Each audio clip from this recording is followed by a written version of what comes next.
Today, newspapers reported that the NDC will be picking their flag bearer in February 2023. It is believed that the NPP, by their timetable, will be picking their flag bearer in November or December 2023. All of it happening next year. Before that happens, there are a series of elections that must happen to make sure that the party at all levels, polling station, constituency, regional, and national, are fully in place before the flag bearer comes. And then we are ready for the 2024 campaign.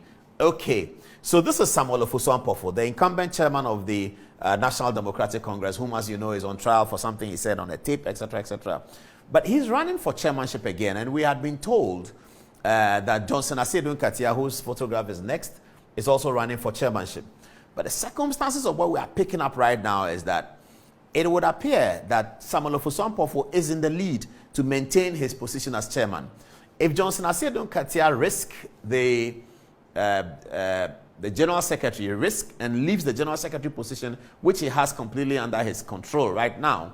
If he leaves that general secretary position, remember he has been general secretary of the NDC since before they won the 2008 elections. So Johnson has been there for a very, very long time. Ofosu-Ampofo, after 2008 elections, was a minister for local government. As you know, later on under President Mahama, he was chairman of the Ports and Harbours Authority, the GAPOA. So he's running for chairman.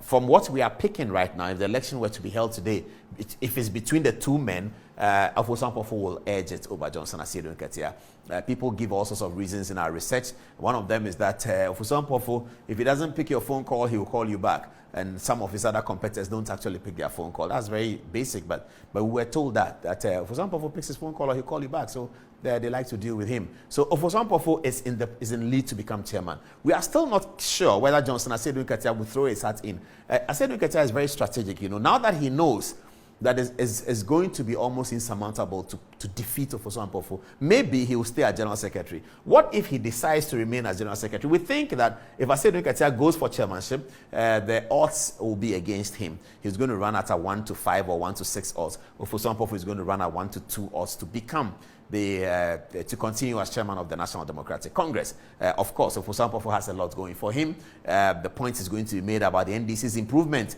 in the parliamentary elections, and that's going to be attributed to the national leadership of the party, of which Johnson Asiedu Nkatia can take some credit as well. So we think Ofosu-Ampofo is going to be chairman. We don't know yet whether Asiedu Nkatia is going to run. If he runs at this stage, as at today, Ofosu-Ampofo has a slight lead over him. So if Johnson Asiedu Nkatia decides not to run for the chairmanship and remain as the general secretary, who is he going to have to contend with? He's going to have to contend with Fifi Kwete. Fifi Kwete has come up. He's tested the waters. We are not sure whether he's going to put himself in and run for the position. What is going against Fifi Kwete? He doesn't have a great ability with local languages. Apparently, he doesn't speak Twi, he doesn't speak Ga, and that's going to be a problem for a general secretary of a party that presents itself as a grassroots party. The NDC presents itself as a grassroots party. You have to be able to speak as many local languages as possible to be able to relate to the grassroots and then catapult yourself into the general secretary position. What are his strengths? Fifi Kwete is a very hard-working guy. You have to say that for him. Very, very hard-working. He's a blue blood NDC man. The NDC is in his veins. He's almost like a cadre.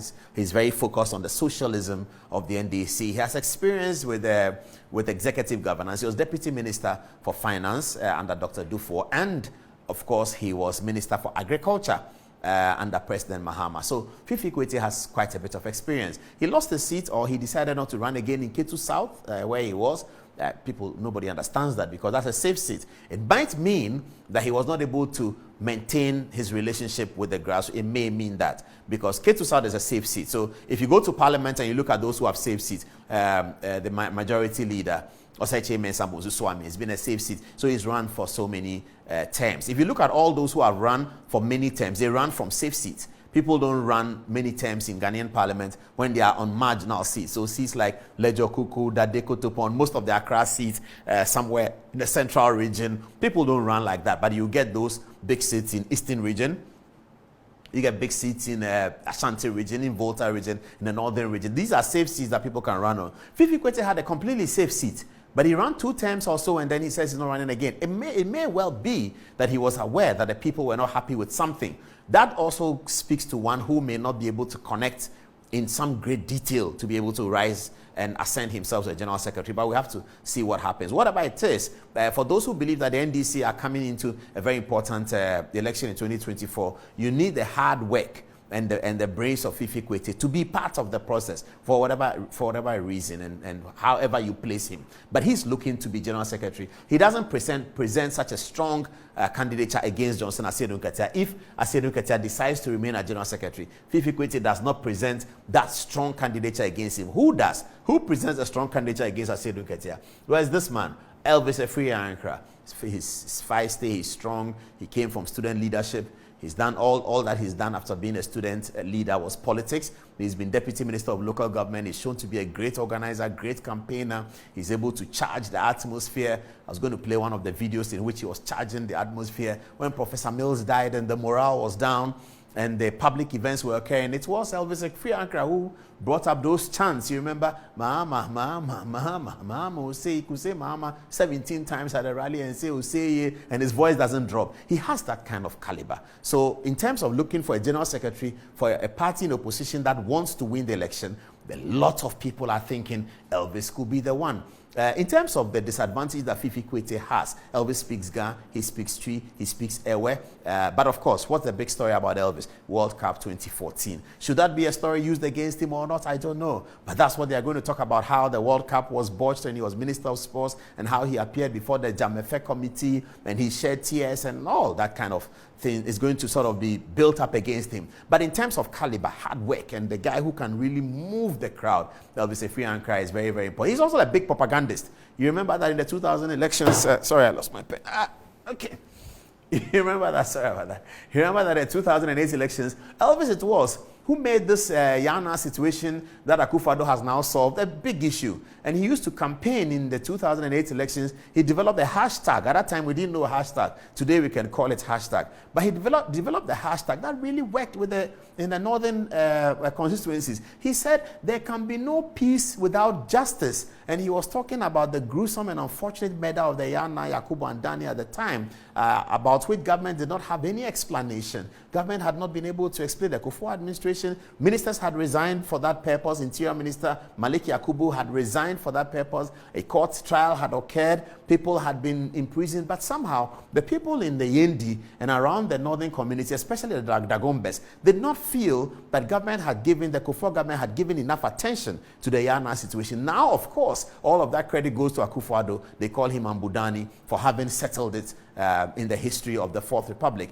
But at that time in 2008, when Akufo-Addo was running as a candidate, the people there did not feel that the Kufuor administration had done enough. Elvis was able to read the mood of the people and develop that hashtag, there can be no peace without justice. And everybody understood that he was talking about the Yana and to find justice. Of course, this Yana situation was the conflict point between Flight Lieutenant Rawlings and Professor Mills. As soon as Professor Mills arrived in office, Rawlings was expecting that some people, including even the former President J. Kufuor, will be put before court and be held responsible for the Yana trial. Professor Mills said, no, the law is the law. You must have evidence before you put people before court. So that was a sticking point between Rawlings and Mills's relationship. And that's how Rawlings and Mills's relationship began to deteriorate, because Rawlings felt that upon arriving in office, Mills should have gone for what he, Rawlings, called and knew to be the killers of the Yana. That didn't happen. But Elvis it was who racked up this campaign hashtag that significantly changed the demographics of the voting in the North.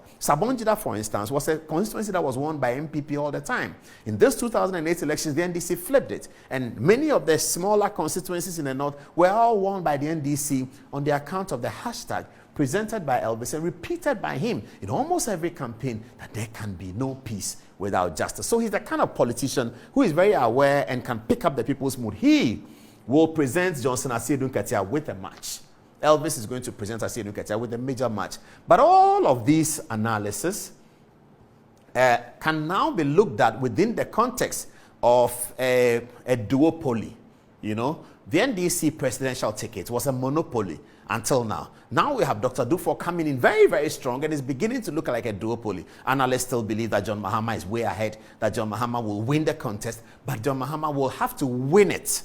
It's not like the first one that was presented to him. This one, he will have to win it. He will have to overcome something to win it. It is believed that he has enough arsenal, he's sufficiently endowed politically, socially, economically, to be able to overcome the threat from Dr. Dufour. But it's still a threat. And Dr. Dufour and his supporters are pushing very hard. Now, that is what is changing the context of these elections, because whatever it is, the ultimate election is the presidential flag bearer election. So all of these things that are happening is like a sequel to that, you know, and it's like a prelude to that. So political observers are watching who is with Dufour, who is with Mahama. Nobody is disclosing because it's very risky to disclose. But I'm sure that after they've been elected, we will see how it goes. So look out for the contest between Elvis Efri-Ankra and Johnson Asiedu Nkatia, if Asiedu Nkatia decides to remain the General Secretary, and I believe he would because he's a strategic political thinker. He knows that trying for the chairmanship against Ofosu Ampofo is looking very, very dicey. And Ofosu Ampofo is very, very strong in the position, and he is in pole position to retain the seat. There's no reason why they should. The NDC people don't find any reason why they should take him out. But do they find a reason why they should take Johnson Asiedu Nkatia out? I don't know. It's just that his longevity. He's been there since before 2008. He was General Secretary. He's the longest serving General Secretary of any political party.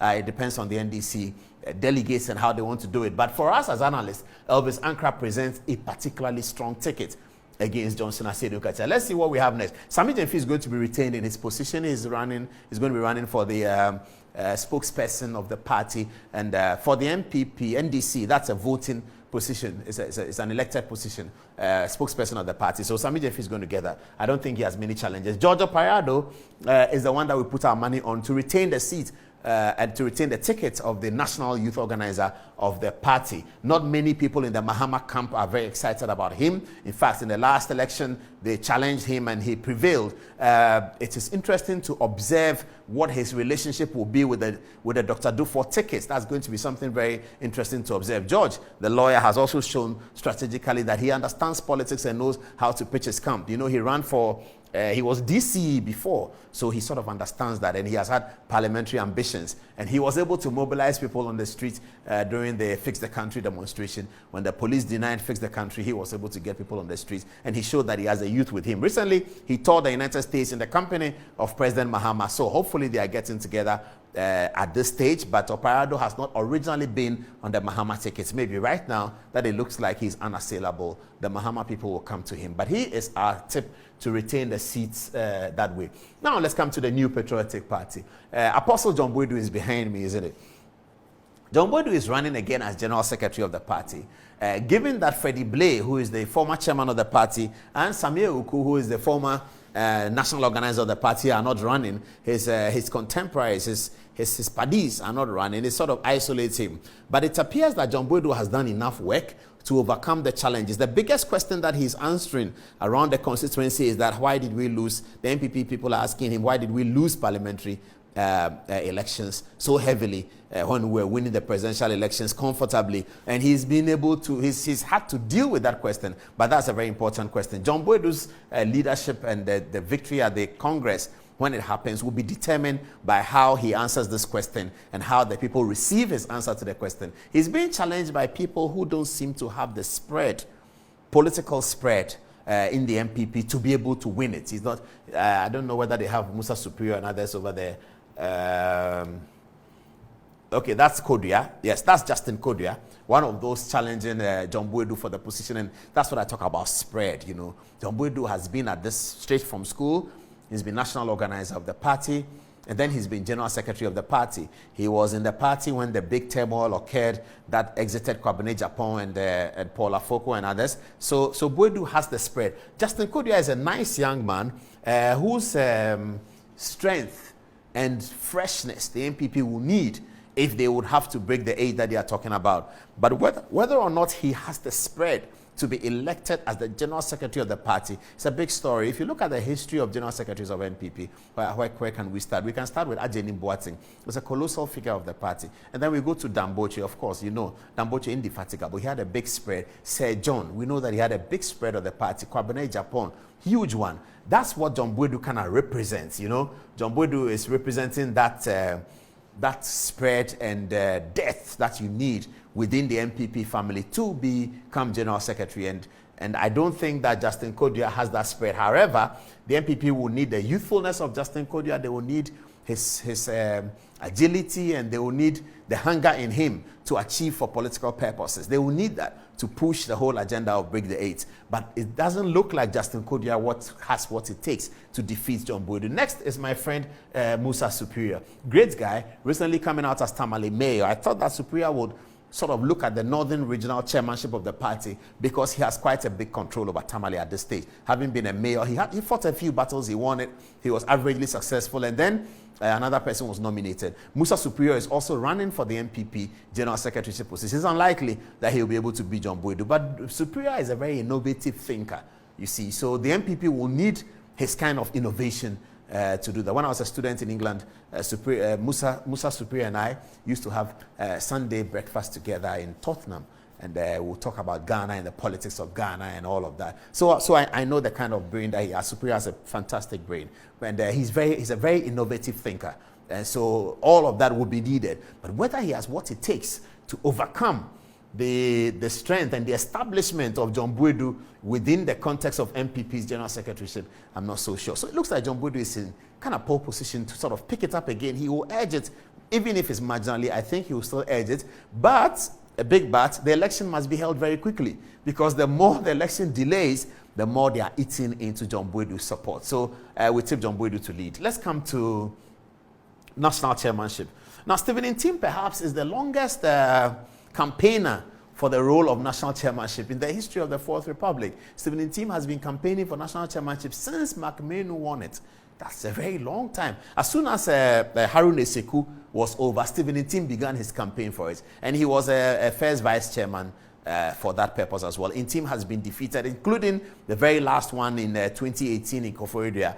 Now, he seems like he is in pole position to win the NPP chairmanship. There's been talk about people feeling that Ntim is an Alan Chemartin person, and we are going to a contest that Alan is interested, and if you give it to Ntim, you're sort of giving advantage to Alan. Then there's a counter talk that Ntim supporters said, no, we are not Alan. The other time, Alan submitted another candidate. He didn't submit us, so we are not Alan anymore. Yes, we know him, but we are not. But you can understand when these things happen. You're going into a contest right now. You don't want to be described as an Alan Chemartin chairman or a Dr. Baumia chairman. You want to be described as a chairman who will move the party forward. So all of those gossips are going around, and we are snoozing around for all of them.